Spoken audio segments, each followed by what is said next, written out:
Welcome to the Minnesotan pod. Today we have a very, very, very special guest, Bret Hedican from North St. Paul, Minnesota. Hasn't been there in a long time. He's lived in California for most of his post-professional career. He grew up in North St. Paul, played college hockey at St. Cloud State. He still holds the all-time record for defenseman with 49 points. He played 17 years pro and played with several great pros. We'll get to that, much more, and we'll learn about the new Hedi Pack as well. Hope you enjoy today's show.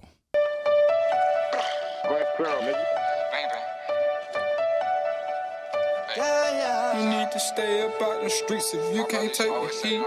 You need to stay up out the streets if you can't take the heat. Cause it get cold like Minnesota. Cold like Minnesota. Cold like Minnesota. Cold like Minnesota. Need to stay up out the streets if you can't take the heat. Hey, Bret. How you doing? Doing great, Tony. Great to see you in your nice little studio here. It's kind of nice to be back in Minnesota as well, which is always good to be home, and it's great to be able to talk with you. How long have you been in Minnesota? For a handful of days, right?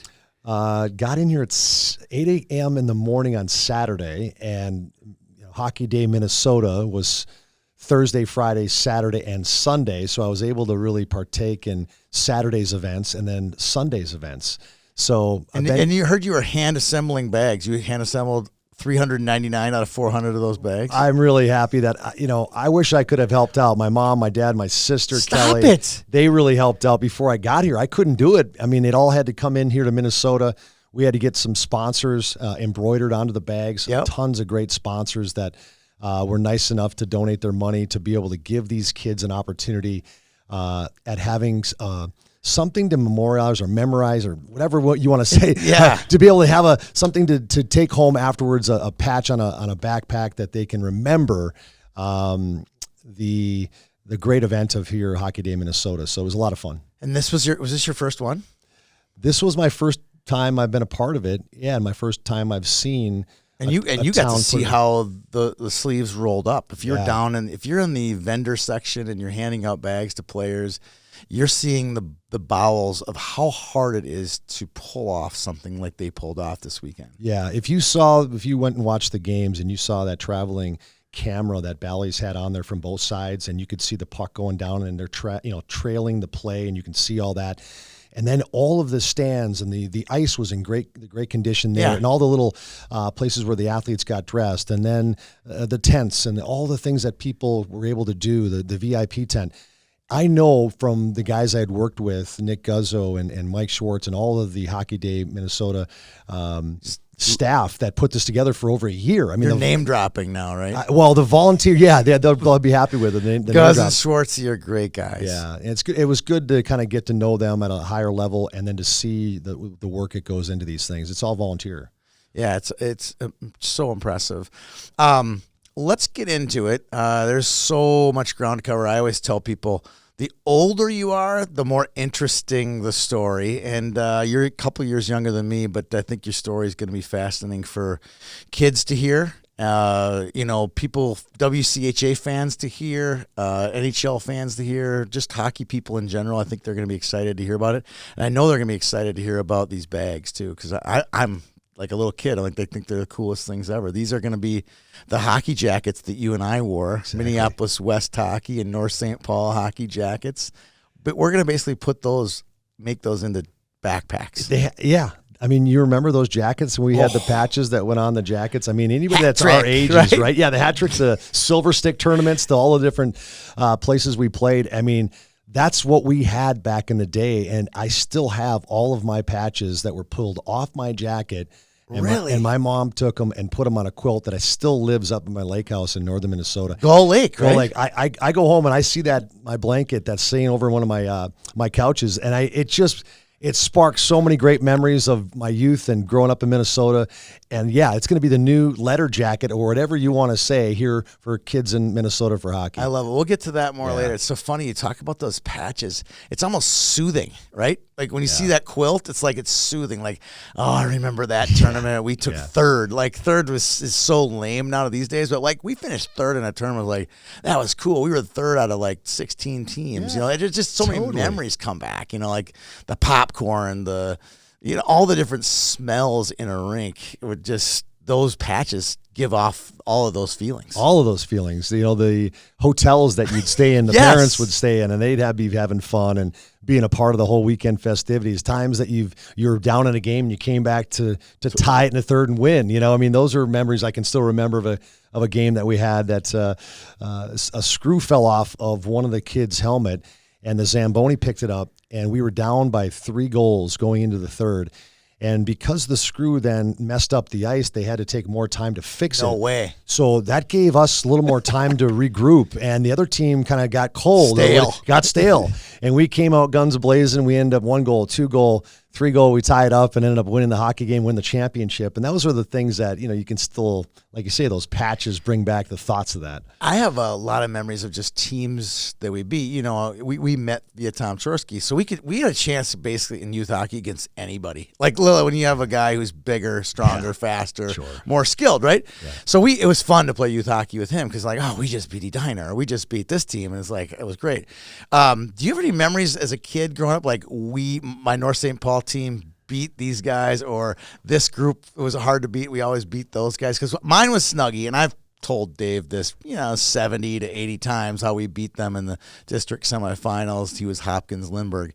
Do you got one of those stories where you got a guy who you beat, or maybe it was even in high school, the team that you beat?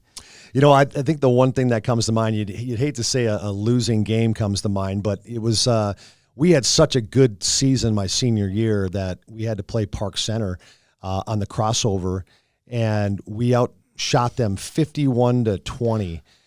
And the thing was I never had the chance to play against Hill Murray. In high school. And that was one thing I really wanted to do. I wanted a shot at beating Hill Murray. Right, yeah. Because I was a guy that grew up not even a mile away from Hill Murray. I mean, I probably could have went to Hill Murray. I've got some of my best friends to this day. Even guys I've become so good of friends with. They're really legitimate. They all went to Hill Murray. Yeah. And I would have probably had a great time getting to know them even at a younger age, but now they've become great friends. But I wanted a shot at them, and this was the game to play them. This was the game. If we win, we get Hill Murray, and we put up 51 shots. For whatever reason, the goaltender, he ate his Wheaties in the morning, and everything came together for him. Stopped every shot that we threw at him, and we ended up losing 1-0, I think, was the name of the score of the game. And our season was over, and then we didn't get a chance at a shot at Hill. But a lot of great memories. Bill Hallbreder and just our coach to our players. I could have went to Hill. I didn't. And I stayed at North St. Paul. Why didn't you go to Hill? Or did you consider it? Did you go for? Did you ever walk to school and meet Scry and all that stuff? You know what? Never walked to school. Got some calls from players that I knew. Brent Surgott, a guy that I grew up with. We knew each other from the second grade, and I just always felt like all of the camps I did and growing up in North St. Paul, going through all of those moments, I would have had a really hard time leaving those people that helped me get to this point. And going to Hill Murray, I felt too loyal to them, and the people that helped me get to this point or to that point in high school. So I just couldn't do it. Okay, so by reading your bio, it says you're pretty athletic. I have a hard time believing that, but it says you're pretty athletic. But what really jumped out at me was a 7-inch growth spurt between 11th and 12th grade. Yeah.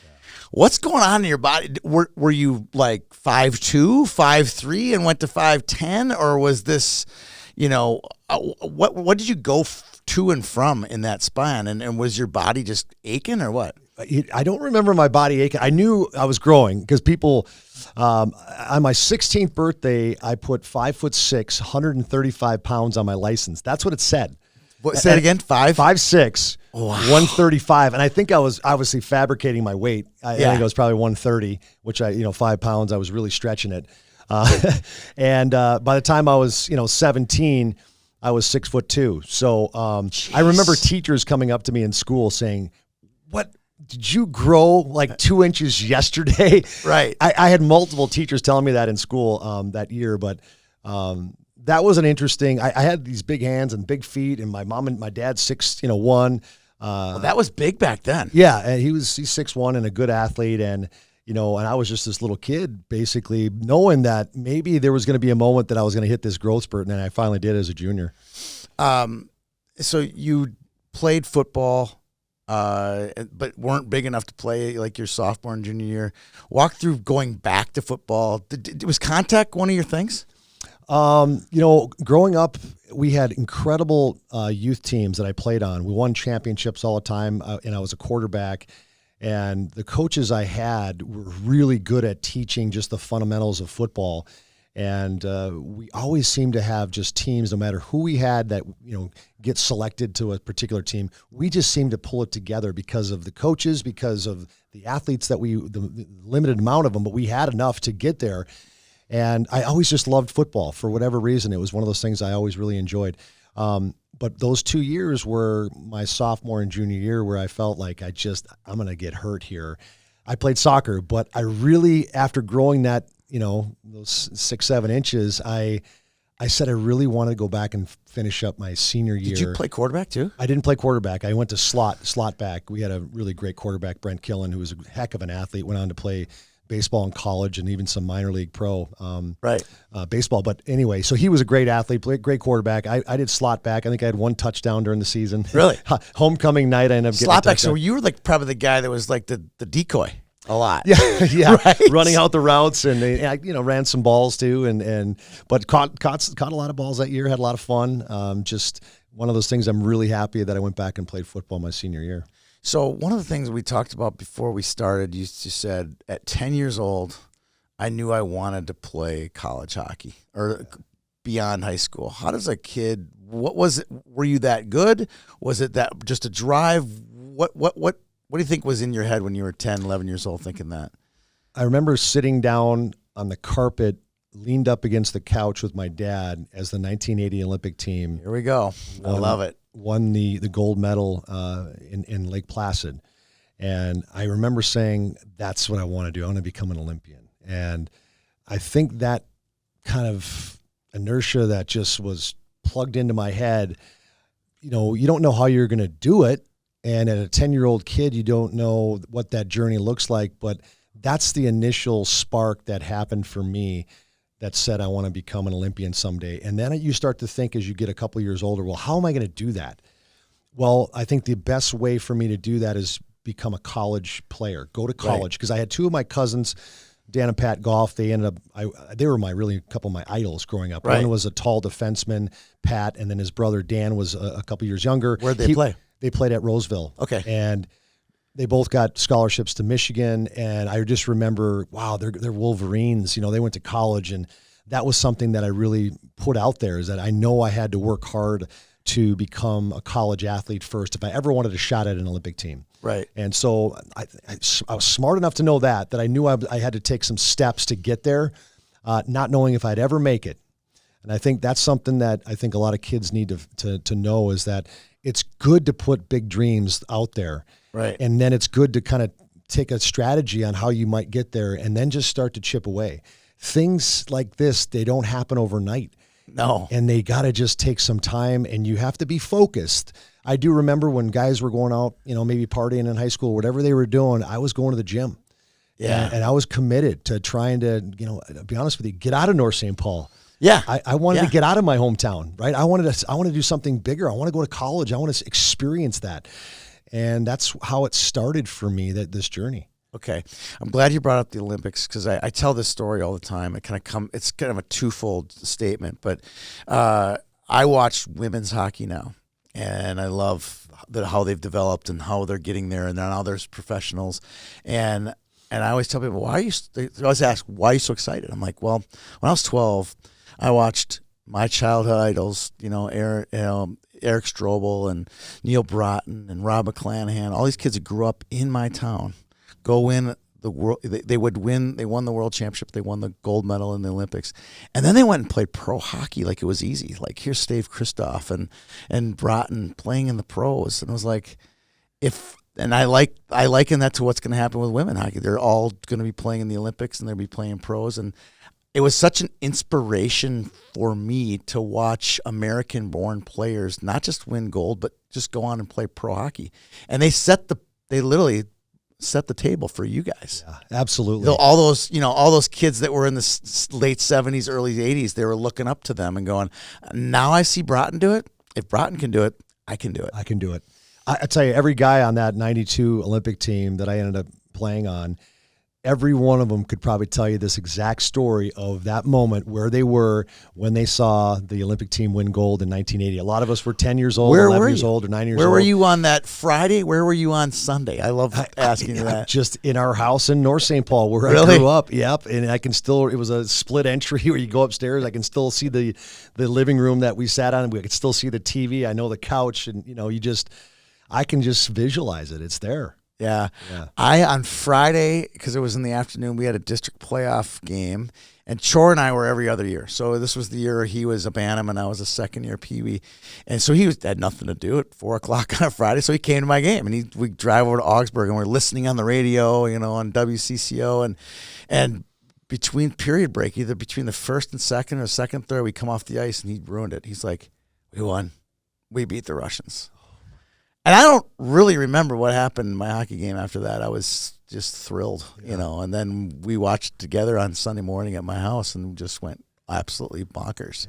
Yeah, just it changed American hockey. I mean, that moment really, Herb Brooks and his group and what they did, what they accomplished, doing something that, a miracle. Do you believe in miracles? Yeah, we all do now, right? We all believe in it. Us all. Yeah, it really absolutely. Did. It really did. All right, so we talked a little bit about St. Cloud State. You were there in the early years. Was Herb the coach when you first got there? Because I know he had left fairly soon after when he started the program. He was gone by the time I got there, okay. and Craig Dahl was the guy that kind of worked underneath Herb and took over the program when he left. So never had Herb, unfortunately. Okay. Talk about your days there. What kind of stands out? I know it's probably the growth into a professional player. What did you learn there that kind of transferred from a high school kid to a professional athlete? This is a fun one because I remember my freshman year. So they recruited 10 new freshmen. We were all going from a Division III school to finally making the transition. Exactly what Herb Brooks set out to do was provide more Division I scholarships for Minnesota kids. We only had the University of Minnesota and Duluth, and he's like, we have to change that. When you got Michigan, you've got so many universities, Division I programs. There were 5 in Michigan at the time. Totally. And so setting on that course, my freshman year, we're finally in Division I. We were going to move to the WCHA my sophomore year. But that freshman year, they brought in 10 new freshmen. Eight of them all had, actually 9 of them had full rides. Yeah, Hannes was one of them. Hannes was one. Actually, I'm going to give back. Sats was another one? Sats was Jeff Satterdahl and Hannes, and then 3 Canadian defensemen that they brought in. And I was a defenseman, but because those Canadian defensemen got recruited, they took me on. They gave me and one other guy we split a full ride. So he got a half ride, I got a half ride. You forward? And they moved me up to forward my freshman That's right, year. I read that. Yeah. So I didn't even play the position that I loved, and I've got the defenseman gene. I do not have the forward gene up here, and so I look at your points, I see forward gene. Well, I mean, that was one year, a couple years there where it finally came together for my sophomore. But getting back to my freshman year, I was in and out of the lineup my freshman year. Matter of fact, the nights that I was out of the lineup, I was up in the corner of the building before the new arena there was at St. Cloud. We had the old, the Union arena back over 30 minutes out of St. Cloud over there by St. John's. And I would be pushing the play button on the cassette player during the stoppages of play the nights I didn't play for the games. So as the play stopped during the course of the game, video coach too. I was the audio guy. When you heard music playing in the in between shifts, that was me. When the music came on, when there was a stoppage of play, that was me. You were playing the music. I was playing the music. Oh, I thought you were like turning the camera off and on for the video guy. Yeah, that was one of my jobs there as a freshman when I was out of the lineup. So at the end of that season, in and out of the lineup, I learned a lot. I learned a lot about what I really need to do for me if I do want to come back as a sophomore. I went into Coach Dahl's office after the season, and I said, look, I appreciate the opportunity as a freshman, and you gave me. I know didn't play a lot this year, but I know I can come back and help this team as a defenseman. So I think that's the beginning phase of me believing in myself, knowing that I could help a lot more than I was helping right now. And there's going to be a lot of moments in your career where you have to stand up for yourself and be able to have enough confidence in what you can provide. Yeah. Because that sophomore year, when I came back after the summer, because Coach Dahl said, okay, I want you to come back as a defenseman then. Go back and skate in your summer leagues, and we'll see you next year. And after many years later, he came to me, said he thought he was going to cut me that next year, and he didn't. Kept me on the team, and I made the team as a defenseman. I started the season on fire. As a sophomore, I started getting points. I ended up getting injured towards the end of the year on my back. I think that 7 inches I grew, my body, lifting weights all those time. I really set back there that last part of my sophomore year, and I took a lot of recovery. But I finally recovered, and that's when my junior year happened. Yeah, and it did it ever. I mean, 49 points. You contend you might have had a couple more that didn't get put in there against a Canadian team, correct? Right? Yeah, it was Guelph. It was Guelph. It was Guelph. It was the Canadian. The hardest word in the English language. Yeah, Guelph University. There was some points I had that weekend that never got added. I had a couple goals over a Friday Saturday series with them that really sounds like you're nitpicking, but I am. Hey, but 20 goals is Yeah. You had 18. 20 is monumental for a defender. I mean, I don't even know what happened that year. I'll be honest with you. Just pucks were going in the net. We played on an Olympic-sized sheet. I was a skater, so that gave me more room to move out there. And I can't even recall a lot of those goals that went in because it was just one of those really memorable seasons that everything sort of happened for me. But I don't remember exactly those ones that were going in the net, but a lot did. All right, so there's a lot of room here, so I got to get cruising here. So I got to get to this Olympic moment. I mean, you take your senior year off at St. Cloud and join the national team, and now you're pretty much trying out for the Olympic team, but you don't have a spot until literally like week or two before the Olympic Games in Albertville. Is that how it works? Yeah, you're basically over in Europe somewhere waiting to go to France for the Olympic Games. And how many guys are there? 26? Oh, man, I couldn't tell you. No, more than that. Really? Probably 40, 35 maybe. What? Guys. Yeah, there was a lot of guys that were still there. So they sent 15 or 13 dudes back home? Yeah, I think I could be wrong. It's been it's been a long time since remembering that moment of which guys were going home and which guys were actually going to France. But and these were all just sort of get everyone's memory. This wasn't pros, and it really wasn't college kids. These were mostly like minor league American hockey players and some really good college players. Most of us were college players. They had filtered in some AHL players, some minor league pro players. Like the goalie, right? Ray LeBlanc. He was. But he was with us for a lot of that year, but he came here at the end, I believe. And then, but there was a lot of players that were filtered in at times that were coming from pros. But a lot of us were guys that left school to try a dream, to try to go for this Olympic team. And this is where the national team would travel around that year. You'd leave school and you play against exhibition NHL teams. You play the Canadian national team. I don't know, we played them 15, 20 times that year. We played over in Europe a bunch of times, never knowing if you'd actually make the team, right? You're there trying to make it. Traumatizing. It was hard. I mean, Coach Peterson, obviously the Southwest coach, he's a Minnesotan. He doesn't take a lot of Minnesota kids on that team. That's the interesting thing, right? I mean, it was part of the 80 formula. They had 14 on the team, right? So they never really ever got back to that formula with the Minnesota kids. But was it strange that you got this Minnesota coach and not a lot of Minnesota kids? It was a little strange because there were so many guys from out east: Boston College, Boston University, Harvard. I mean, all those universities out there on the East Coast, we were filtered with a lot of them. And then there was just a few of us Minnesota kids that were there kind of just and it was a different personality traits, right? Minnesota people. Yes. And then there's the Eastern Coast that just seemed to, I was getting Was Tkachuk on the team? Tkachuk, Bill He had to Guerin. have been one of the best players on that team, right? Keith Tkachuk and Bill Guerin. And Bill Guerin ended up getting cut. That was, to this day, one of the things that still bothers me. Really? Yeah, I feel, he left that team after getting cut, and he goes on and eventually a year or two later wins that championship with the Devils. Yep, 95. I mean, that tells you how good, and he was an impact player in that Stanley Cup final run and those playoffs, and that's a guy that we could have had on our squad. That was a really difficult one for me to handle because there was a few cuts there at the end that they were with us the whole time, guys that committed to leaving school, going for their dream. And I know if you ask Bill Guerin this story, he'd still remember it. He probably still feels probably the burn inside, and it burned me. And I wasn't even the guy that got cut. He's probably here in Minnesota to win a Stanley Cup to put it in Dave Peterson's memory's face, right? Well, like, I did it. I finally did it. I would Dave Peterson, love to see him do that here. I think Minnesota needs it, right? After the Vikings and all the other things. But I think the Wild, it'd be fun to see a Stanley Cup in St. Paul. We can get to that down the road. I haven't even got to your current career. I mean, that's another, 10 pages right there. We got to just stick to your hockey career at this point.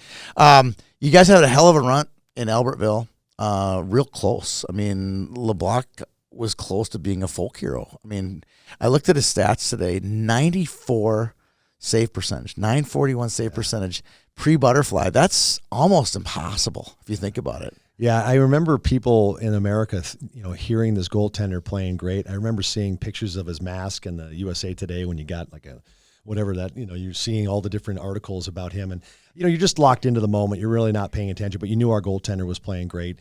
I think we were undefeated going into the medal round. We beat the Swedes. We tied the Finns. And we just had a terrific pre-part of the tournament. We got Russia in the crossover. Yeah. And 2-2 with 10 minutes to go in the game. I think they called a couple of penalties against us. They scored a power play goal.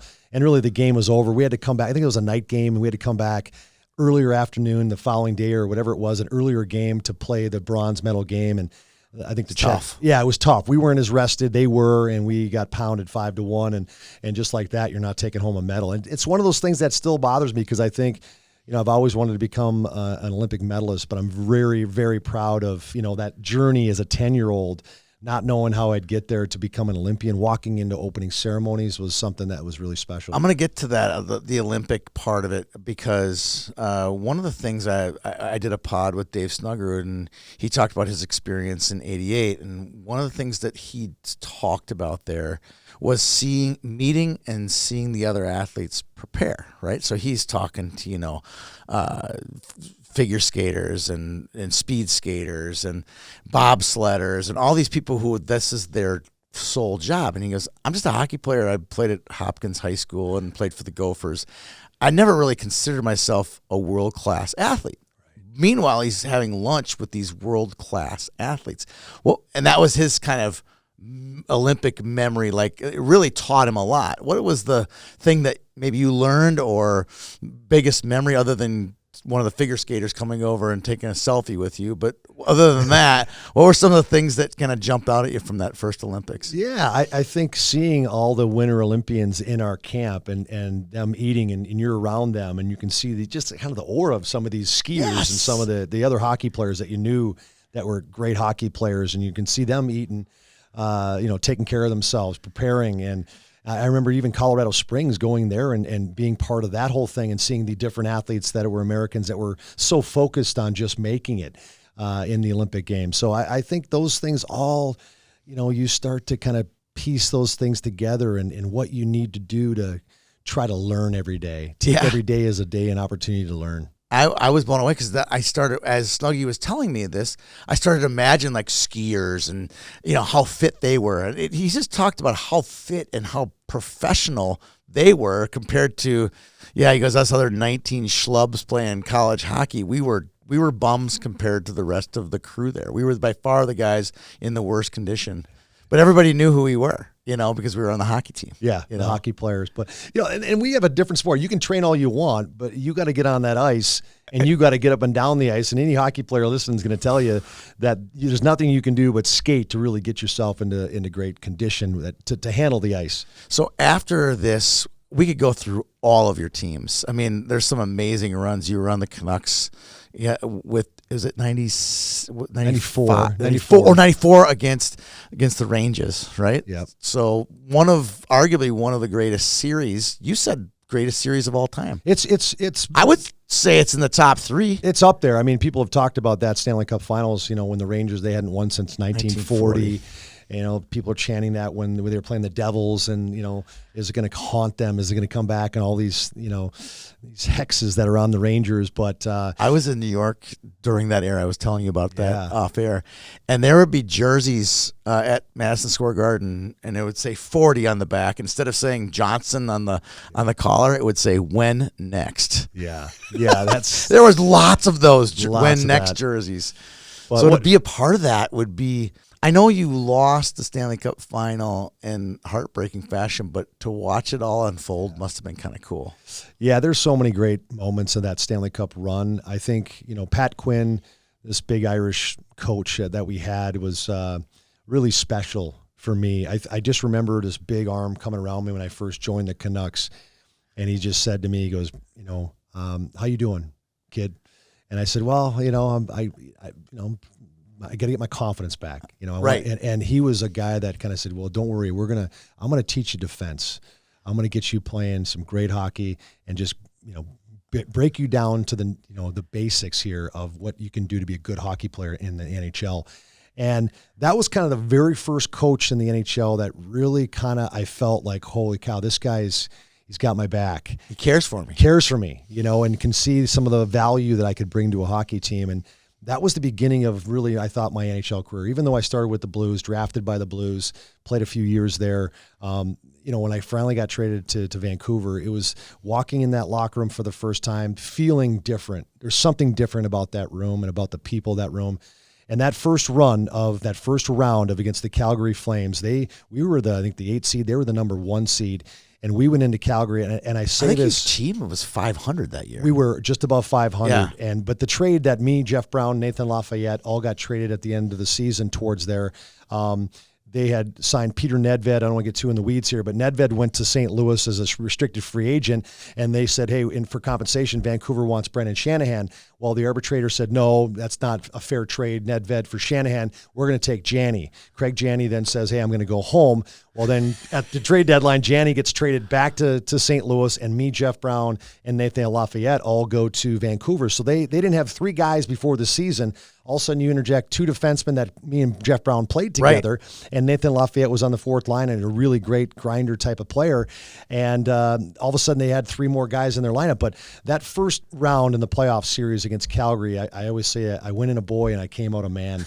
It was one of the toughest 7 games I'd ever been a part of. We win in dramatic fashion. I think Pavel Bure scores a double or triple overtime goal to end the series to win. And then it kind of just catapulted us past Dallas, and then we get by Toronto to go to the Stanley Cup Finals against New York. There's so many players. I was up in Duluth today and drove back. It was 2.5 hour drive. I went through every one of your teams that you played on and looked through all the different rosters. And there's there are players from your childhood, the Dino Ciccarellis and Basil McRae's, and there's all these great players. But I made a list of your 10 greatest players that you play with. Now you can dispute me on these. There's in an order, and there's only one that I won't take dispute from, and that's number 1. You said his name just a minute ago, Pavel Bure. He's one of the 4 or 5 best players I've ever seen play. You got to play beside him. Tell me a little bit about him. I'm dying to hear this. Well, I'm really surprised that you place him that high, because a lot of people, to this Really? era, yeah, it's funny because I'll mention It's Pavel not Bure. close. I'm telling you what, this guy was unbelievable the way he could play. He's not Connor McDavid, and as I watch Connor McDavid, I think that I watch He's Bure. close. He's dang close. He's shorter version. Yeah, shorter version. Yeah. McDavid probably has, a few more things that Bure maybe didn't have, but I remember Pavel Bure in practice. This is how competitive this guy was. First of all, 175, 80 pounds tops, but just really lean. And the Russian rocket, and he looked like a rocket without his gear on. You're like, this guy is in incredible condition. Well, he would keep track of how many goals he would score in practice against each goalie. And he would come inside the locker room, and on the whiteboard, he would put Kirk McLean, 7 goals, Kay Whitmore, 9 goals. And what he was doing is he was making them mad, first of all. They would not be happy with this. But what he was trying to do is he was trying to get the most out of each one of those goaltenders every day. So when he scored a goal, it was a goal. right? It wasn't nothing like where these goalies weren't, throwing in the towel or anything like that. He wanted their goaltenders best, so he challenged them every day by keeping track. That was love that. Really, really fun. And I just think that for a guy that could handle a puck as quickly as he could, and the way he could accelerate after he beat a player on a one-on-one through the little triangle there, he would just hit an afterburner like I'd never seen and just blow around people. When you practiced against him, did he make you better? I would have imagine you would learn how to play against the fastest players on the other 20-plus teams, right? Tony, the first practice I ever had against Beret, he came down to me one-on-one. He came down, and it was beats me once to the inside. And I'm like, oh, man, I'm beat. He slowed down, waited for me to catch up, beats me back to the other side, and then just goes down and gets a great shot, scored on the goaltender. I'm just like, oh, no, man, this is going to get – I'm going to find myself in the rafters. But, yes, day in and day out, you start to figure out a way to kind of match that speed. But really powerful player. I'm going to go next. This one's easy, too. This is Marc Messier. That's no dispute there. And then here's a real good – I always call him under the radar a little bit. From an American hockey player's perspective, or my American hockey fan's perspective, Trevor Linden. Yeah, Trevor, he was the first guy that I really saw as this day in, day out, no matter what the circumstance is, he's playing. Yeah. Like he was in the lineup, no matter what, took a shot off the foot. It just seemed like this guy was unhurtable. He just, every night I felt like. Kind of the Cal Ripken. Yeah. Right? Yeah, just a Cal Ripken style, knowing that every night he was going to be able to contribute and at a high level. It was a real positive teammate. Really? Okay. Yeah, really a good leader. I really liked him as a leader. I think he was a guy that one of the first guys that I really noticed that was just held himself in a real high standard. And tried to bring everybody else to that high standard. What stood out to me is it felt like the fan base he was part of the family. Yeah. Everybody, there's no one disliked him. Nobody. Right? The captain of the Stanley Cup final team that, lost the Rangers, but he was the guy that everybody's like, yeah, he's our man. He's the guy leading the way. Yeah, and he is to this day is a real popular figure in Vancouver. All right, here's another talent guy before we go. Oh, there's a lot of talent here. My goodness. Another Russian, Alexander Mogilin. Oh, man. He had 117 points the year he played with you. Unreal. Just, his story he's the first one, right? He was the first one, and he tells the story that it was supposed to be Fedorov that was supposed to defect. And I think it got down to that moment, and Fedorov kind of bailed on it, and he says, "I'll take it. I'll take the ticket. I'm going." And then he walked out the back door, and off he went in a car, and he defected and joined the Buffalo Sabres. But and those decisions the money and all that stuff, but he's leaving his family behind and could potentially to dangerous situation, right? Tons of courage. Yeah, that's a movie. I think. It's a story. I know the player that he was, and his ability to shoot the puck though was elite. I've never seen like it. He just the flick of the wrist. He could pick corners. It was really strong on his skates in the corner. You could never bounce him off the puck. He had an ability to protect it better than anybody had ever seen. Right. The Russians just had a way of maneuvering their body to protect the puck. And then when you get those guys in the open, they just were snipers. Right. And McGillney was that guy. I've met a lot of guys just like Europeans, and I always like kind of picking their brain about, like you had your traditional American play in a local community system, college, high school hockey, Did you ever pick these guys' brains like from Europe or maybe Russia? Like what was your experience like as a kid growing up, and how much is it alike, or is it a lot, or is it completely different? Did you ever learn that from these guys? Not really, but I did start to see. I remember when Pavel Bure, because I always wanted to know on how they trained. Right. Yeah. And a lot of times they would probably do the training that the team wanted them to do, but that was kind of like their extra credit. Like it was like kind of probably a waste of time for a lot of these guys that they trained a completely different way. Yeah. And I remember when Pavs and I got traded together to Florida. We lived in the same apartment complex, and one day I came down, it was the night before a game, and it was like a 6:00 p.m., and I figured I'd just get a quick bike ride in, and Bure was down there, and I hardly ever seen him do any extracurricular training at the arena, but this guy's a specimen, right? This guy doing How something. Did he get there? How does he do it? Yeah. It's just, I could never figure it out, but there it was. I kept seeing him down in the gym on these particular times during the day that he would go through these Russian training styles that I was blown away. Like, quick motions. He would do a bike ride that was his heart rate would just be maxed out, and then he was slow and then maxed it out again. And so I started to see that there was a lot more to Pavel Bure's training regimen than I ever saw.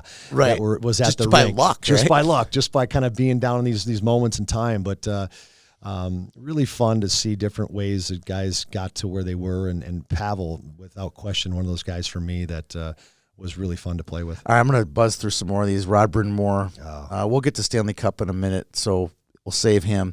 Bret Hall was early in your career. Speaking of greatest snipers right there. Craig Janney, you mentioned already. Scott Niedermayer, one of my all-time favorite defensemen.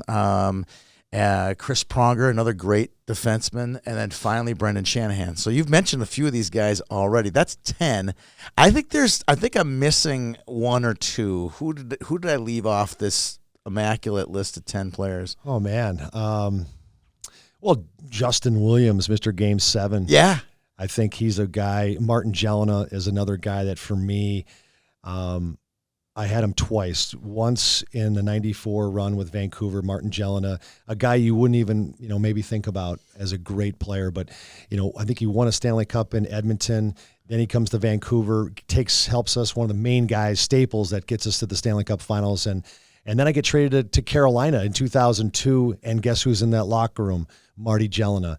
And it's not an accident. And it's not an accident. After a while, you start to realize some of these players that have found success consistently, there's a reason why they have been on those teams that have had success because of the people they are. And Martin Jelena and Justin Williams, kind of a lot of similar characteristics in the style of people they are. Yeah. Under the radar guys, never complained. And I think Roddy Brind'Amour can go in this I guess group of guys as well, that they never pointed the finger at another teammate. I never seen Martin Jelena, Justin Williams, or Rod Brind'Amour put another player down, ever. Yeah. They only picked guys up. They only were more of the guys that would tap you on the shin pad saying, I got you. We need more of that, don't we? Oh, we do. It's a good lead into my next question. It's about culture. It's a big term these days. Everyone talks about culture.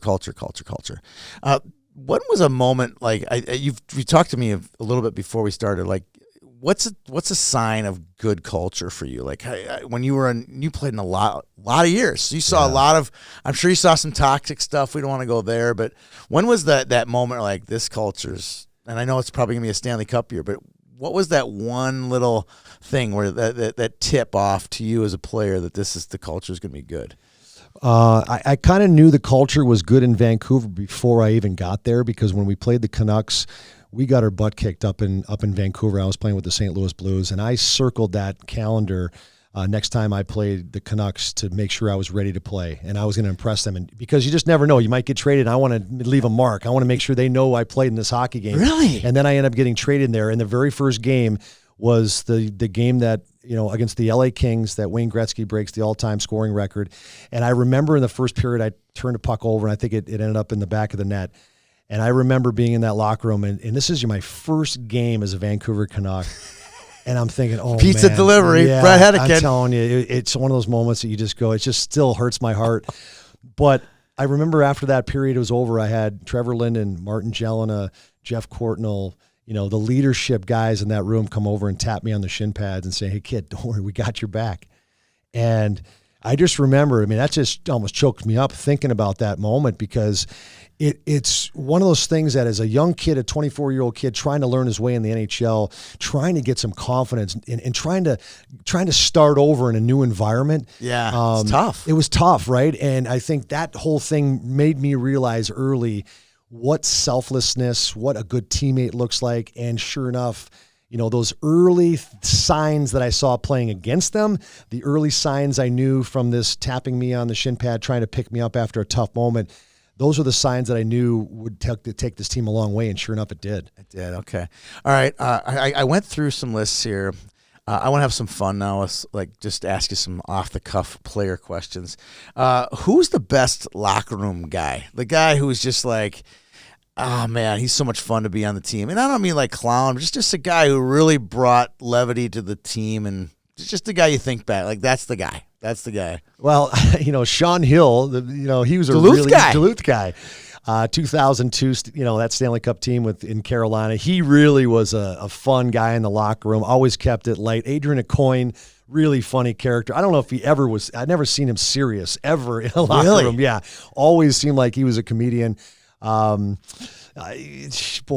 Ray Whitney in the 2006 run. He was a guy that really brought levity and humor into the locker room. Never got a little bit, let guys get too tight. Right. He always seemed to keep it loose. And if you ever watch video of that 2006 team, if anybody's getting interviewed before the game, you'd see this guy cruise by, kind of being really creepy in the background. That's Ray Whitney going by. He consistently did that all year long. I think people really tuned in to see the interview, to see Ray Whitney cruise by in the background. But those are some of the guys that pop out right away. All right, so then there's the guy. So that's the fun guy. Maybe it's the same guy. I'm not sure. But, in a frat, they always have the social chair, the guy who organizes the party, who's going to go out. And I don't necessarily the biggest partier, but the guy who, he was the fun chair. Who was the guy in all those years who really made it fun for you guys outside of the locker room? Man, there's so many guys I played with. And I'll tell you, I think when it comes to getting back to a little bit of culture and tying this answer in for you, is the teams that didn't have a lot of success had a lot of cliques and had guys that would never really do things together as a team. Right. But the teams that had success were the guys that always seemed to include everybody. And I can go back to even Mark Messier. And when he was my last couple years in Vancouver, I remember everybody on the bus, and we pull up on the road somewhere, and he would kick the coaches off, and he would say, "Guys, I want you all to go put your stuff up in the rooms, and we'll meet you in the hotel bar, and let's all meet there before we go out, and we can have one drink together." So he was the first guy that I remember him just doing so many things like that really included guys. Yeah. And he had a purpose. He had a purpose to it. And he took a lot of pride in his leadership. And he did a lot of work learning how to become a better leader. And I think that's one thing that's really kind of missing from our sport is these captains that the teams select. They just expect them to understand how to be a leader. Well, a lot of times I see it even in the youth and the high school level. They just take the best kid and make him the captain. Yeah. That's not really who it always should be. Sometimes it is, but sometimes it's the guy who's going to lead the team to get to higher spots. Yeah, and I think a coach. This is a little bit on the coach's responsibility too. Is right. If you are going to select these guys that maybe are the most talented, why not give them a little support in the summer? Teach them how to become great leaders. Take them to go talk with Navy SEALs. Talk to guys. Yeah, do things that can help these athletes become more confident among a bunch of men and how to lead them better. Think of the confidence that you could build in a young man. Not only has it become a great hockey player, but even more importantly than hockey is how to lead people. I mean, that's something that you can take with you forever. Into everything, right? Yeah. All right, last question. Who is Bret on the team? Oh, man. What were you guys? You weren't quiet. You obviously weren't quiet. You were obviously very confident. What was your role on the team? Well, whether it be in the locker room or on the ice, off the ice, whatever it would be. Yeah, I think I tried to be, steady. Yeah. What I learned about NHL. Steady heady. They used to call me that in the Olympic team back in '92, and it kind of, sometimes it carried over. Steady, heady, and tready. The Dave Tredowitz was my partner. That was what they called us, steady, heady, and tready. You know what? I think through this journey, and I had some tough moments, right? We all do. And right. It's never a straight line in the NHL. You're going to have a lot of bad moments where you're banged up and your confidence is shaken. But I worked with a sports psychologist, okay, in my years in Vancouver. And the reason why is because during the Stanley Cup Finals and even that playoff run in '94, I played really good in the opening round against Calgary. Round 2, Dallas played really well. Round 3, I got a little tight. And then I was really nervous, and it affected my play. And then Game 1 of the Stanley Cup Finals, I scored against the Rangers, and I really kind of settled down again. And I played really 6 great games. But then Game 7, I got tight.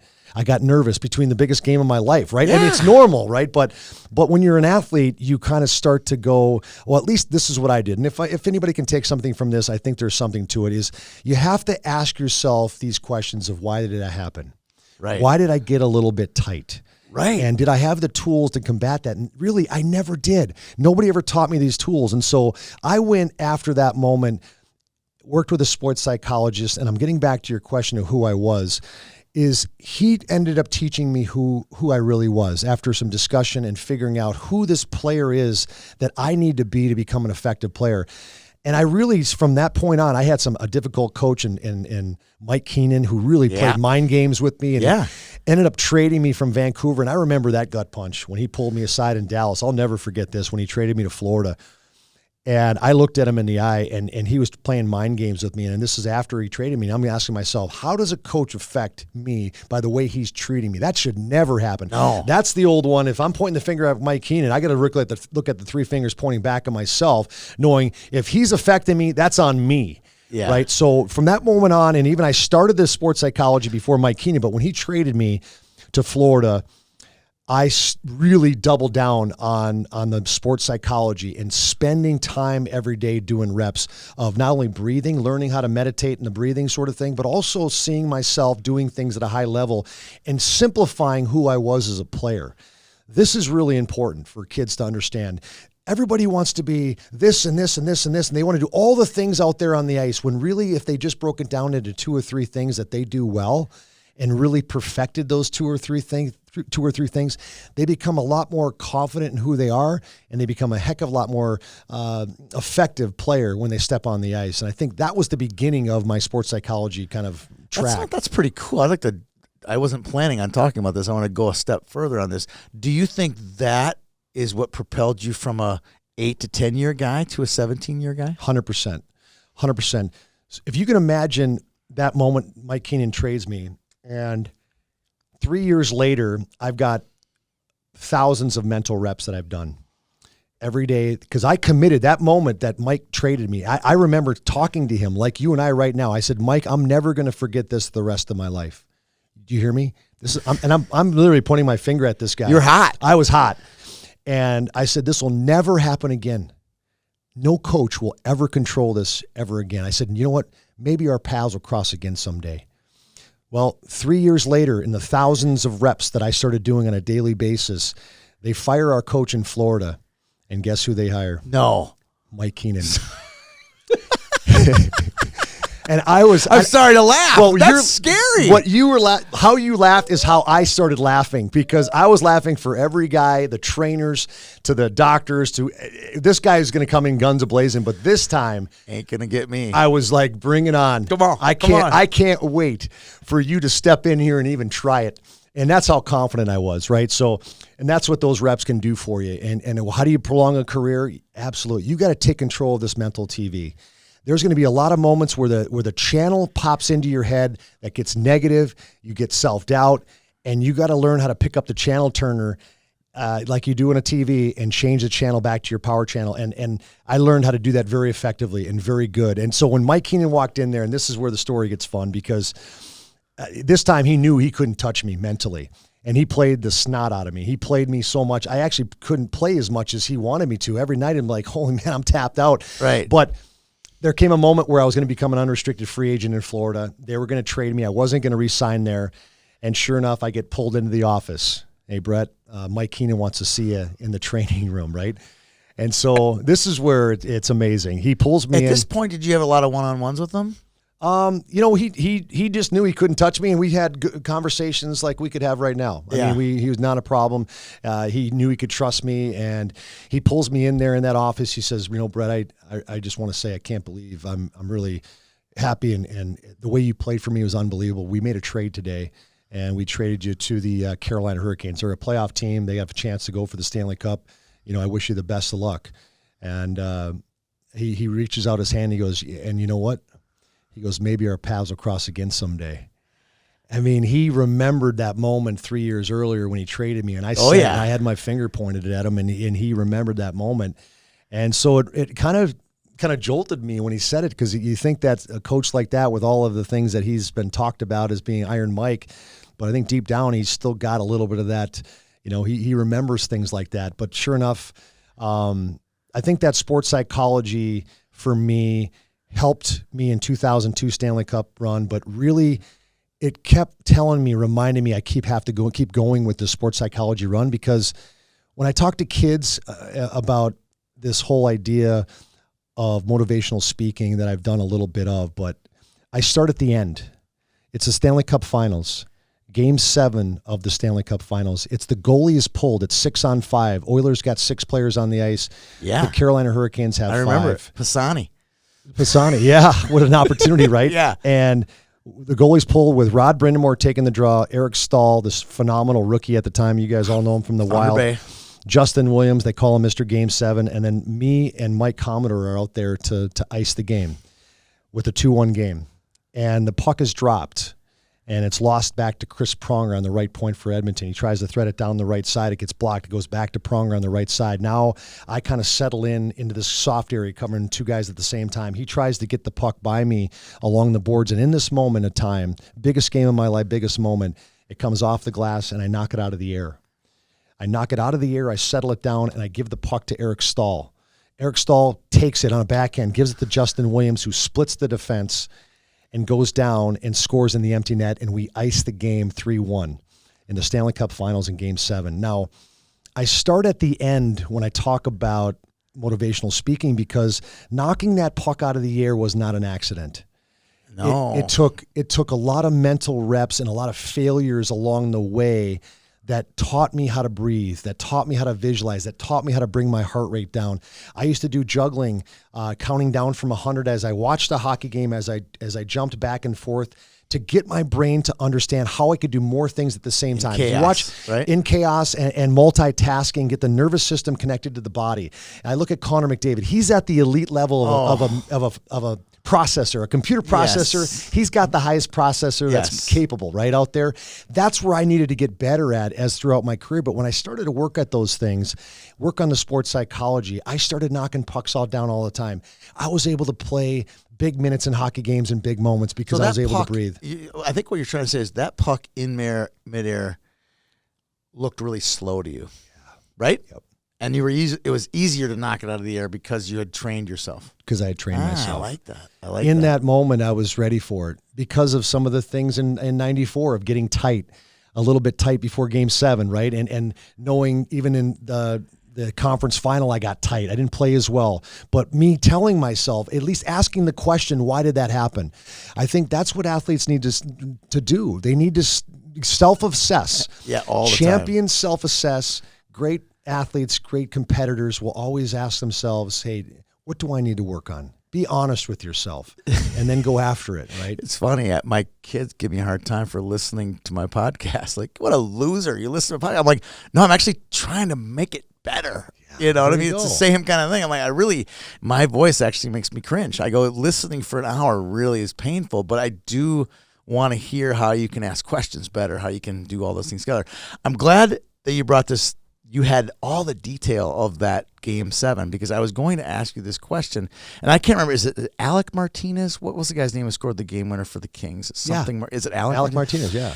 I saw something, I don't know whether on YouTube or on ESPN or whatever.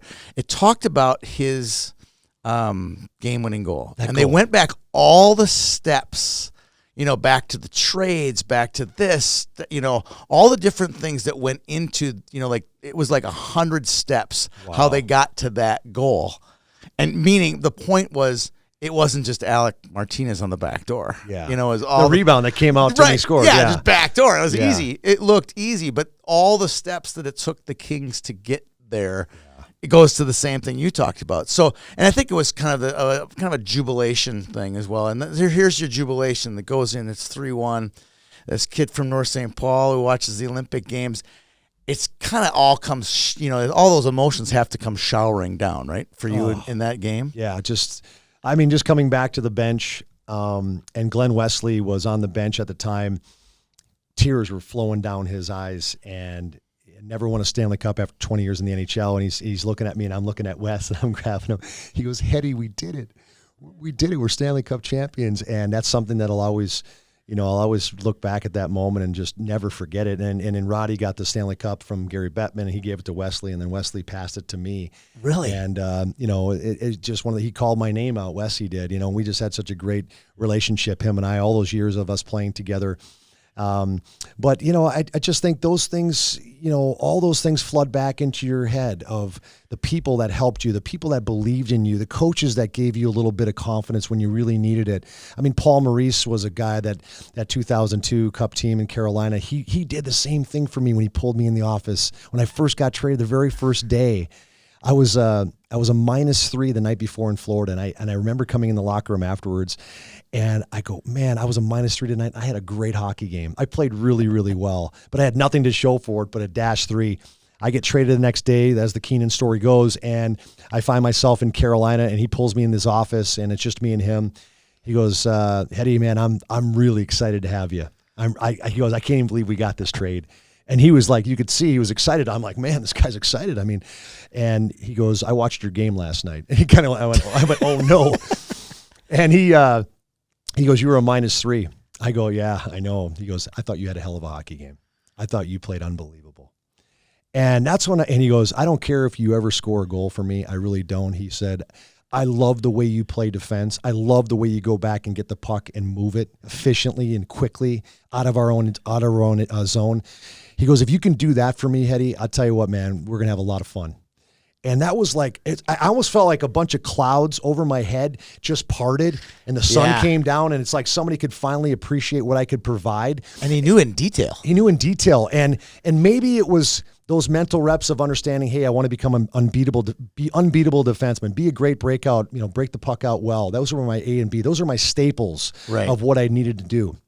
Third thing, I would change it up and down, but those two things that he said, I break the puck out and I'm unbeatable one-on-one, were the things that I went out and set for myself as my strategy of who I was going to become. Getting back to that original question you asked me of who is Bret Hedican. Yeah. I think I really became a really solid defenseman that was unbeatable one-on-one. I really said to myself so many times, I dare you. I dare you to... Unless it's Pavel Bure. Unless it's Bure. Then it was like, good luck with that. Right. But I dare you to dump it in my corner. I dare you to try me one-on-one. Those are the two things that became kind of my staples. As I took a lot of pride in one-on-one battles. That's cool. All right, there's so much ground still to cover. I'm sorry, man. I'm sorry. I just gotta keep going. I gotta keep going here. So I gotta get to Kristi Yamaguchi. Right? It's just the coolest thing. Whenever I heard you were married to her, I was like, oh my God, this guy has got the world by the ass. I mean, he's not only himself a great athlete, but now he's marrying this great athlete and Olympic champion. And you'd mentioned to me that you met her. I like your story. It's kind of cool how you guys just kept running into each other. So tell us a little bit. You met in Albertville. Yeah, she was a hockey. We'll call her a hockey groupie. I don't know if she's going to like to be called, but she liked hockey. Yeah, she won't know, but she does. She loved hockey. She loved the Sharks. Sharks were a new team in the league, and she was a big hockey fan. And she came over at the opening ceremonies. All of us American athletes were in this holding pattern, waiting to get together to where we walk out for opening ceremonies. She was a real athlete. She was a real athlete. This is when she won her gold. I'm quoting Snuggie now because he goes, we just felt like we were just like regular dudes. Yeah, we were regular dudes, and these are the real athletes. She is, man. After getting to know her and traveling on her tour a few times during All-Star breaks and things like that, I mean, I really got to see figure skaters as pure athletes, unbelievable grinders to be able to do the shows that they would do nightly in different cities. I mean, incredible. But getting back to, where I met her at the opening ceremony, she took a photo with a bunch of us hockey players. This isn't on your cell phone either. This is a straight up photograph. Straight up photograph, whatever she had to take a photograph of her with all these hockey players. And I think 3 or 4 years later, and that was just the only time I'd ever met her was that moment. So did you know who Kristi Yamaguchi was? Was she famous enough? She was one of those athletes, along with a few others that I know after the Olympics she was, but before that, did you know that was Kristi Yamaguchi, world champion? People were, murmuring of, she won the world championships. Right. Like this is America's hopeful. Like this girl's going to win a gold. This girl could win a gold. And there was other athletes like her, that people are like, they're whispering. You're Apollo Ono types, like they stand out, right? They stand out, and you're pointing them out. Cool, And you're like, cool. oh man. So we kind of all had heard about her, and we knew that she was a real potential gold medalist that Right. could make it happen. So, of course, I remembered meeting her, Right. Because she was a little tiny, 5'1". And I didn't know she was that short. Yeah, All right. 5'1", or All right. and maybe stretching it there too. But she, eventually 4 years later or so, 3.5 years later, I'm playing for the Canucks, and that's when I got traded up there. A new building in GM Place was built downtown Vancouver. We went from the old Coliseum to move down to a new building. They hired, Kurt Browning and Christy to skate, Sarah McLaughlin, Shania Twain. It was a big night, a big kickoff night, and she was down below near the locker rooms, and I was down there as well. We had just got done practicing. And I think I just saw her. I just Fanboy, like, hey, right? Yeah, I just say, hey. I just walked over and I shook her hand. I said, hey, my name is Bret. I met you at the Olympics in '92. We were on the Olympic team together. I was an American hockey player. I just wanted to say hi to a fellow American. Hey, great to see you. And that's kind of how it started. And then down the road, we were a month later, we were in Long Island to play the Islanders, and her tour was there. Just coincidentally. And then I think a month after that. Wait, okay, so her tours are who went to who? Did you go up to her again? Yeah, when we fanboyed her again? Well, that night I got to retract a little bit Okay, because all right. after she performed on the ice in Vancouver that night, we were up watching Sarah McLaughlin, Shania Twain. She came over. We exchanged numbers. This is the Okay. old time where I had to call her house, like Yes. her mom would answer, right? And we would, hey, is Christy there? That kind of. There were This is cell phones great. back in This the is day, great. right? All right, I love this. And so I still to this day remember her home phone number, right? It's in my head. It was there. So that's how it started. And I said, hey, we're coming out to Long Island, and we're traveling. I don't know how we connected that way. But sure enough, her tour was in Long Island, and that's when we were going to play the Islanders there. And so we got together at the hotel. She was staying at the same hotel we were, so I think we got together. And then I was down in San Jose to play the Sharks. And that was the very first time I had called her, and we went for ice cream the night before the game at this You're little like place. the in San Jose. all-American boy. This is so bad. I know it sounds cheesy, but it was serious. What are you going to do with an But like Olympian, you said, right? it just kept happening. Yeah. Denver, it kept happening over and over, right? Yeah, because then after Long Island, we were in Denver to play the Avalanche. Her tour was there. We ended up connecting and just saying hello.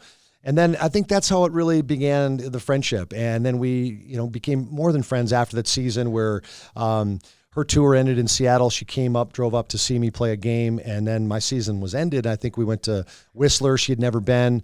And shortly thereafter, she was going to go to Hawaii with all her family. She asked me to go, and I'm like, yeah, because it was going to be, they called it the Thundering Herd, but I'm used to big family. My mom comes from a Right. family of 12, so I'm used to chaos at events, and so went with her to Hawaii, and that's kind of how it all started. What did the Yamaguchis think of Bret? That'd be a At good first. question. I don't know. What do you think? Probably hockey player, Dumb, 'cause- right? Absolutely. I know you're not, but like that would be the first thought, right? First thought would be dumb, not a real intelligent, which is fine. But I would say that hockey players and figure skaters, we smell, they don't. They're graceful, we're not. Right. I think those are the things. Those that are probably, the general Yeah. ideas. Okay, I like that. So at what point do you guys make this a relationship? I mean, you were obviously playing pro, and what is her career at this point in '96? So she joined touring. the tour with Stars on Ice. So did she Scott work? Hamilton. How many months a year does she work? They would do 60 shows in 60 cities over the course of 4 or 5 months, and that could be And wrong. then on 8 months off, and she'd probably have to stay fit and stay in shape and skate a lot, right? Yes, there was competitions and shows in between those days of the tour happening, but that was her life. After she won gold for the 10, 11, 12 years after that, she basically toured with Stars on Ice, and she became a professional, figure skater. I did some research on her. The club foot, is that what it's called? She was born with Club foot. That's incredible. Yeah, and then wore braces to be able to correct that, and goes on to win Olympic Gold medal. gold. Yeah, I mean that tells you the commitment, the perseverance, the just going after it. And what people don't understand about gymnasts and figure skaters, especially those two brands of athletes, they're on a completely different level. We always joke, I got a 2-hour hockey practice. Yay. That's a warm up for these guys. I know. Well, you think of a long program for the Olympic Games, and was it over 4? Well, it's 4 minutes now. It used to be 6, I believe. Yeah. A 6-minute routine. Short program was oh boy, Chris is going to get mad at me for this. Like she's listening. 2 to 4 minutes for the short program. You think Boy, she's I going to should know sign up this. to listen to you talk for Probably an hour and a half? not. Probably yeah, not. it wouldn't happen. 10 but- minutes tops. Yeah, exactly. Is it a 10-minute pod? Yeah. I'll listen to that. I'll tell her it's a 10-minute pod. But yeah, I think that was just incredible, the long program that they'd have to do. We would never make it, hockey players. No, no. And the edges, the absolute crazy edges that they have compared to you and I. Yeah. And that's the part that just blows me away. When I watch figure skaters, especially the pairs, when they drop them down and like, how do they do that with the edges? It's crazy. They're like knives, right? Yeah, I've got a ton of respect for the figure skaters. Yeah, so do I. All right, let's get to the bag. Oh, let's do it. You can go off camera for a second and grab that bad boy.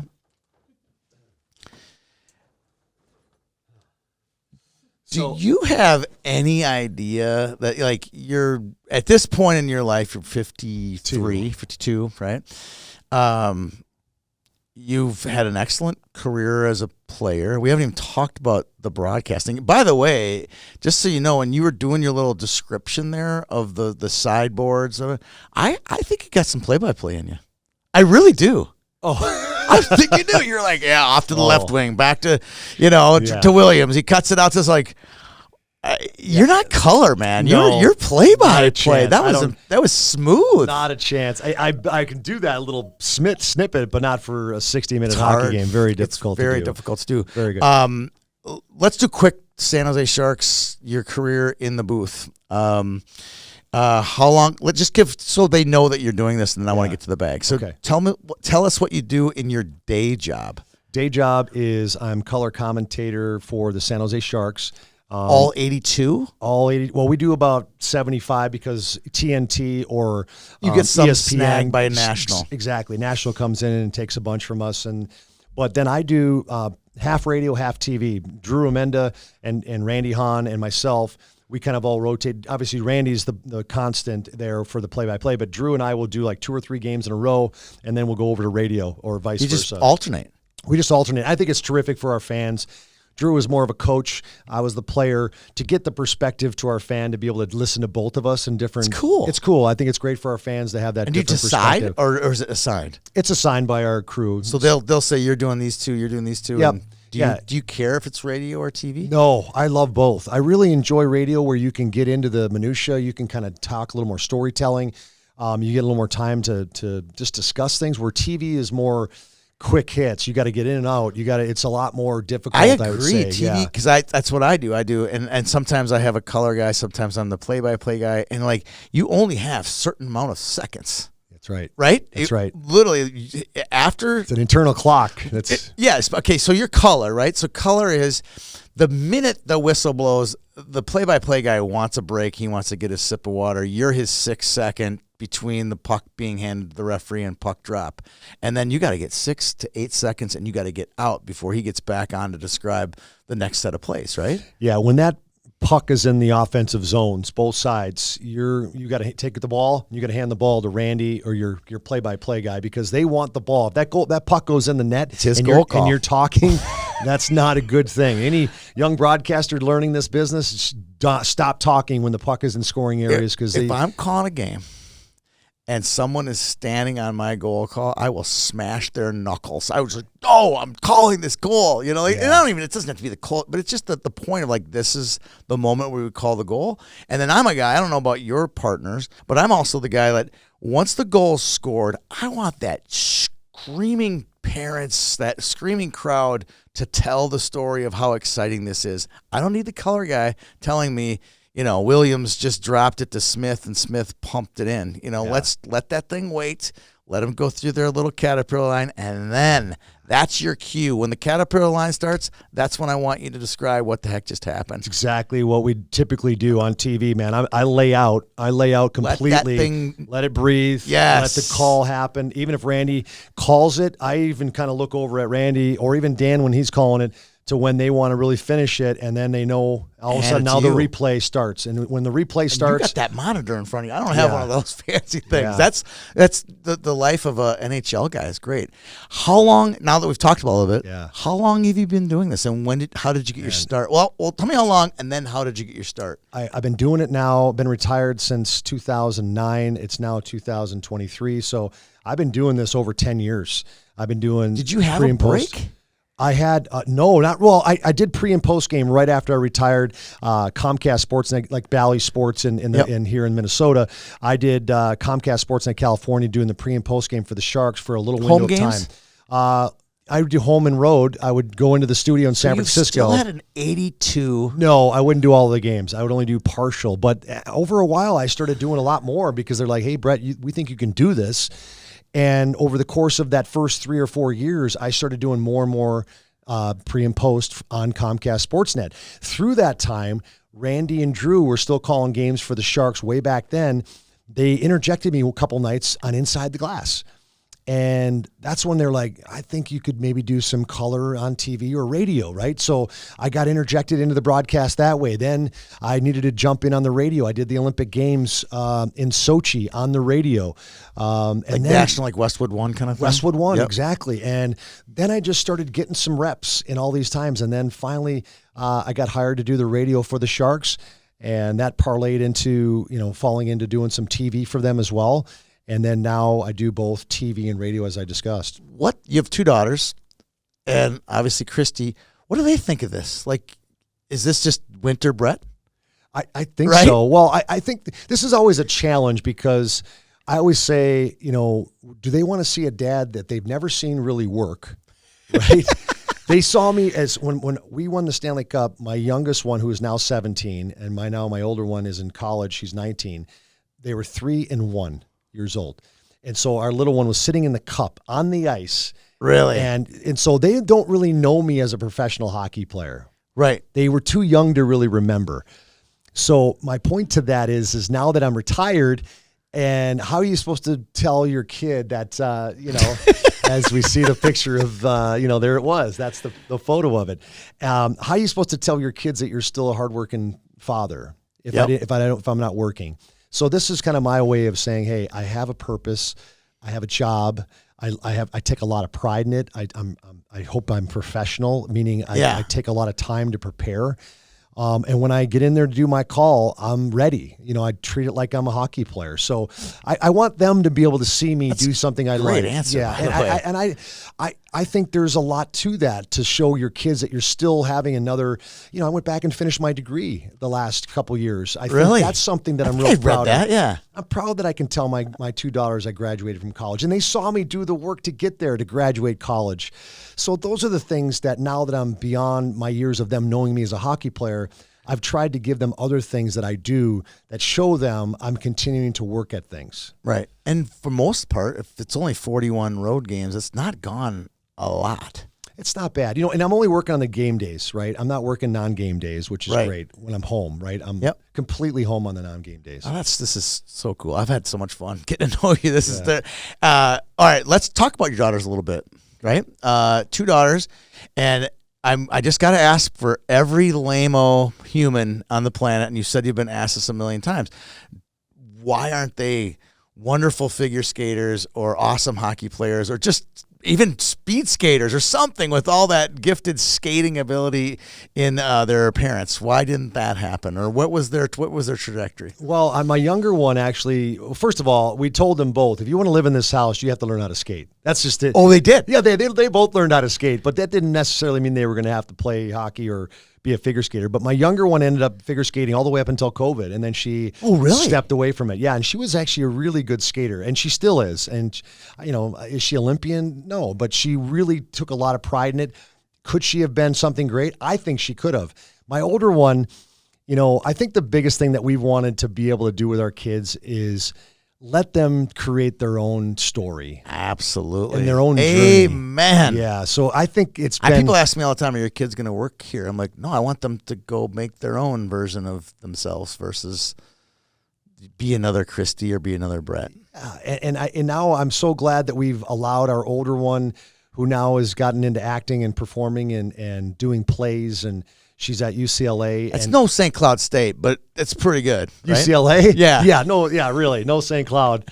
Man, what a university to get into. And really, you can see why it's one of the top. Have in your the kids country. ever asked you about St. Cloud State? Or is that just something just a speed bump? Pretty much. It's a speed bump. But they know I graduated from St. Cloud. Yeah. So okay. But yeah. just the fact that they know you graduated, that's the only part that matters, right? Yeah, they know St. Cloud. I have a lot of pride in my If university. St. Cloud wins a national championship, I'm pretty man. sure they'll know, right? Yeah. Well, Matt Cullen just had his jersey retired a couple days ago. I'm so Yep. proud of Matt. And what a teammate he was. We didn't even talk about him tonight, but man, We could have. I've done a. I said on his retirement video, I said, Matt, you were the greatest player in the world that night when we played Game 7. He was. He was. You go back and watch that game. He was phenomenal that night. So really proud of you. Call him a teammate, but more importantly, call him a friend. Yeah. And call him a guy that's just a wonderful human being, great husband, great father, and really Pretty proud darn of- good coach. He's Bantam AA coach for the #1 team in the state right now. Without question, he's going to be a great coach at Yeah. any level. Anything. But kids, I think my daughters are going to be What are their great. names? Because I read them. They got good names too. Kira, which is kind of an Irish name because I have a little Irish heritage. Kira Kiyomi, we give her a Japanese middle name. Christy's Japanese American. And then Emma Yoshiko, and that's another Japanese middle name. Emma is kind of an Irish name. So we kind of try to get a little bit of our heritage, first name, last name. Great there. stuff. Now that Christy isn't skating, I know she's got a foundation through my research, whatever. What does she do day to day? Really spends a lot of time on her foundation, full time. That's what she does. They support early childhood literacy. Yep. So the way I explain this is, there's a skyscraper in San Francisco, and my wife, she's watching, she's going to laugh, leaning in San Francisco. It leans a little bit. Yep. And Millennium Towers. And they built that with the same foundation that they've built, 1,300 different skyscrapers. But the reason why this one's leaning is because it's not rooted in bedrock. And I think when I think about kids and I think about what the foundation does is it gives kids the educational learning ability to learn how to read, to give them that foundation into bedrock so they can build a skyscraper. Yeah. They can have educational success. If they don't know how to read, they can't have success. And so that's what Christie's Foundation does. We give families the tablet. We give them, because a lot of these families that we work with are in underserved areas that don't even have a book in their house. Right. We give them a tablet that not only can we listen to them, knowing that if they're looking at the books, Really? reading the books, we can pay attention because all that data goes to the cloud. We can always see if they're not reading, and we can get in there and interject. But we have a book coach that teaches the parent how to sit down with the child at night, 15, 20 minutes to sit down and read with their child. That's awesome. And that love of reading really starts this bedrock. It starts the screws to go into rock to give these kids a chance to learn how to just have educational success. And that love really starts from that reading. I coached youth football in the inner city, and all the kids, I'll never forget, there's 15, 20 kids on the team, and I asked them, where are you guys going to go to college? And they all said, yeah, we're going to college. And I said, where are you guys going to go to college? They're like 10, 12 years old. And he goes, we're all going to go. Every one of them said North Carolina because that's where Michael Jordan went to college. I said, well, that's a fantastic idea. What are you going to need to get there? And that's where we broke down exactly what you talked about, is that we need to be really good in school to go to University of North Carolina. Absolutely. And you got to just set the bar right there. Like, this is what you have to do in order to get there. Out of those 20 kids, we had 20 kids a year for 6 years. Out of that kid, 27 of them played college football. You're kidding me. 27 out of like 80 ended up playing college football. That's so amazing. they got an education. My point is like, all you have to do is set the bar for somebody, and that's half the battle, just setting the bar. Like you said, you give them a book to read, and then pretty soon that they see, okay, now I can do so many more things with my life than just, playing football. Absolutely. It's been really fun to see the foundation. I've been a board member with Christie's Foundation for a long time, and to see how far it's come. And these tablets have hundreds of books on them, which is really cool that these parents and these kids have access to things that they'd never have access to. So, that educational success can take them anywhere they want to go. But I love that you set the bar, you give them an opportunity to kind of say, hey, this is possible, and then you just cut them loose. All right, so if you want educational activities, you're going to probably need a backpack, right? You're going to put some books in there, right? Maybe a computer, nice some segue. pens, right? We got to do this.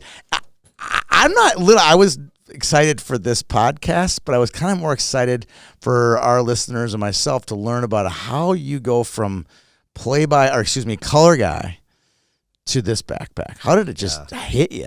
And how old were you when you thought of this? Was this 5 years ago? I've been 2 years ago? Been working on it for happen? a while. So I have this blanket up in my lake house, and it's all the patches that I had as a kid that were on my jacket. My mom cut them off, put them on the jacket, or put them on the blanket. And so every time I go up in my lake house, I see this blanket there, and it sparked something for me. I go fishing with a bunch of my buddies up in Ontario. We drive up, we fly into his place, and I created these backpacks about 7 years ago, and I put Velcro on them, and I put their name, and I put their college logo, the American Canadian flag, Ontario fishing patch, and then I started to add some patches for each guy that were kind of unique to them.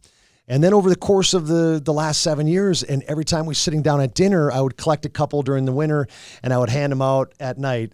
And if you ever caught a 50-inch muskie, Greg, where we go to his place, he would hand you a 50-inch muskie patch. So all these moments that we've had over the course of these years of going up there, they're kind of on the bags now. And they're moments that really, when you look at those patches, they kind of spark memories. Even as an adult. And it kind of sparks back to that blanket that's full of all those patches of me when I grew up in Minnesota and all the tournaments I played in the special moments that I had. And so that kind of said, I think there's something here where kids could kind of start to personalize, individualize their backpacks that are full of these moments that you get throughout your youth. And or beyond your youth, things that you do as an adult that spark. Mount Kilimanjaro, right? You've done it. You've climbed. You've gone to a national park that really was a moment. That was one of the things on your website. I saw these national parks. I'm like, that is cool, right? Because everybody goes to them. Yes, right. And there's probably some in there that maybe you did something that it changed you forever. So every time you see that national park, patch on your backpack, it gives you that moment that really has made you who you are. And that's kind of where it all started. I think that's how it sparked me to want to do something like this. I see the water bottles, those fancy water bottles with the stickers on them. And then obviously the Mac computers with the stickers on them. I think we're kind of evolving that onto the backpack, correct? Correct. Where do you find the Hedi pack now? Today, where do I buy a Hedi pack today? Well, first of all, you can do it online at Hedi Gear, so HEDI gear.com. But the Minnesota Wild Lodge store, yep. Pure Hockey in Blaine, yep. And there's some stores in Hawaii. Dick's, gonna get the Dick's? Not yet, but we're working on Dick's. Okay, we're gonna work on all these different retailers. Love to work at Target or any of these places that would really be able to create the moments for these kids to be able to change. Let's lift it up. So this is yours. This is one of my backpacks, and this is I've got some different. That's cool. styles. That's super cool. This 94. I love that. You're very fond of that 94 team. Well, this, and I say about how moments make us, and really kind of what I'm saying. And this is my 2006 team. Yep. This is the 94 team, and I found this patch, and I put some Velcro on it, and you can get the Velcro on my website as well. But, this reminds me of Pat Quinn. This reminds me of that team on what it taught me how to become a good teammate. A boy to a man. Boy to a man. This is my kung fu. I do some martial arts. I want to get to that thing next. I want to go to that one last. That thing's badass. Yeah, isn't that cool? This is Shark Territory. This is my number when I was, on the team. And, just a couple of really cool patches that kind of, when I see these patches, I mean, obviously the Stanley Cup Finals, I love. This is the one that gets me. Hawaii. Is that like Christy's family's? A lot of her family there? Or is that just where you go? First went there that first time we went, and then we actually have a place there in Maui. But I feel like when I go there, I just seem to put years back on my life. I feel like that ocean. I need to get there. That the waves, I don't know, that just the salt air. I mean, it's a beautiful place. You have to go. That kind of reminds me of that. And I have some stores over there. I've got Malibu shirts. I'm in all of their 6 stores. Really? The local Gentry is one in Lanai. They have my bags and my patches too. So I'm starting to get a little bit of a following in Hawaii, which is a lot of fun. But all of these patches for me, they spark something inside me that give me a moment that I love carrying them with me. This is going to get deep. Do you ever take a patch off? Yeah, I Do you ever because it would be hard? Like, hey, or if you get a new patch, I got no room for it, so I gotta. Well, what's good, like you talk about the laptops and the water bottles. Once those stickers on, they're not coming off. No, Where this you can pull these off and Not you can that exchange. you want to them out. remove 6, but this hey, is if you just- got something cool, Yeah, I'll put something different on there. But but if I'm going fishing, I might take these off and put a bunch of my fishing patches on there. If you're doing something, you're going hiking or you're going on a trip. I think it's the coolest thing ever. Did you ever think that? And I'm not trying to plant too much of a seed or pump your tires too much. This might be your ultimate, right? I hope it resonates. I think in the short amount of time Pretty that soon, I've Christy launched, Yamaguchi's gonna be like, "That's my husband, the one who invented the Hedi bag." Right? Come on, give me some. Think about it. Oh man, I'm sorry, not to embarrass you, but no, it's a lot of fun. I think the biggest thing that I've said, and I'm just throwing it out there from when the moment I started this to say I just want to have some fun. I want people to really connect with this idea of these moments that have really changed us. And I think if I just keep those out there in the universe, that it's just things have just started to happen for me on this. And it's been a lot of fun meeting people like you, and just so many different people have come into my life since starting this. yeah, It's been really I can fun. imagine. So we probably met on the phone 6 or 8 weeks ago, and for 6 or 8 weeks before this meeting, because we were trying to figure out, okay, maybe I'll meet you in Detroit, or I'll meet you in San Jose, or you're going to be at Hockey Day. Like, we were trying to find that time to kind of meet, and for that, I couldn't wait, because I have a vision, and again, who knows if this is going to be true or not. I have a vision that all kids in Minnesota will have this backpack, and they're going to have scortacular patches, hat trick patches. They're going to have patches from all those great hockey moments will be on this backpack. And I think it would just be awesome for that legacy. You won't even have lived here for 20 years, and you're going to have a huge legacy on kids here in Minnesota. Well, I can't wait. I think 400 of those backpacks went out for Hockey Day in Minnesota. Yeah. Every one of these kids that partaked in that weekend got one of these backpacks. And it had like Hill Murray on it, or White Bear. And Each school, Oh my I made their God. own Hockey Day high school. patch. They had 2 Hockey Day Minnesota patches, their high school logo, American flag, their number, their name. And seeing these bags on Sunday and even Saturday night, walking around on these athletes, I was stopping many of them saying, hey, if I hadn't met them in their locker room yet, because I went in to try to speak to a lot of the kids, if I didn't meet their team, I saw them out there, I went over and introduced myself to them, and it just had so many fun moments of meeting some of these athletes. It was great. So you talked about your family pitching in here. Let's go back. Mom, dad, are they still alive? They are. Yeah, my mom and dad live in Woodbury now. Okay. My sister lives in Hudson with a guy, Scott. I Eichstad. know. It was my last question. Yeah. Scott Eichstad. Unbelievable hockey player. Yep. Where was he from? From Bemidji. Oh, he was, okay. And we played Ended together up at St. Cloud. Yeah, I did know that, and I thought it was super cool. So this is your only sister then? Only sibling? Yeah, only sibling is Okay, my sister. cool. I saw that. It was like my research, like Scott Eichstad. I was like, there's a lot of that out there. Oh, There's a lot of players, siblings, wives, sisters, brothers. Nick Anthony married Keith Ballard's sister. I mean, let's see. I got another Gopher one. It was Chrissy when Johnny Pohl married Eric Wendell's sister, Christy. Okay. See, it's not weird. It's totally normal. Well, I think hockey families they think alike. They think alike. They have been around the same things, the same people, right? The same types of people. We are a different breed, hockey families, right? But Yes. I think we're a great breed. I think we're inclusive. We like to do things together as a group, and that's just kind of how it all comes together. But Scott Eichstad, great hockey player, great teammate, and really happy about my sister and him. Pretty big businessman too, wasn't he? Really good now. He's working for the Sportsman's Guide. He's really done a terrific job with them. Yes, fantastic. Well, I would say that about does it. We could go for hours, I'm sure, talking more NHL and all that other stuff, but I'm going to be extra careful with your time, and I want to do some more promotion of the bags. How do we find the bags? I can buy it direct. You can buy it directly online right now. Yep. And I can buy it at a store, Pure Hockey in Blaine. And where else? Minnesota Wild Lodge. And the lodge at the Excel Energy Center. Exactly. All right. Awesome. Well, this has been awesome. I really appreciate it. This is one of my favorite pods that I've done. Bret Hedican from North St. Paul, Minnesota on the Minnesotan pod. Thanks for tuning in.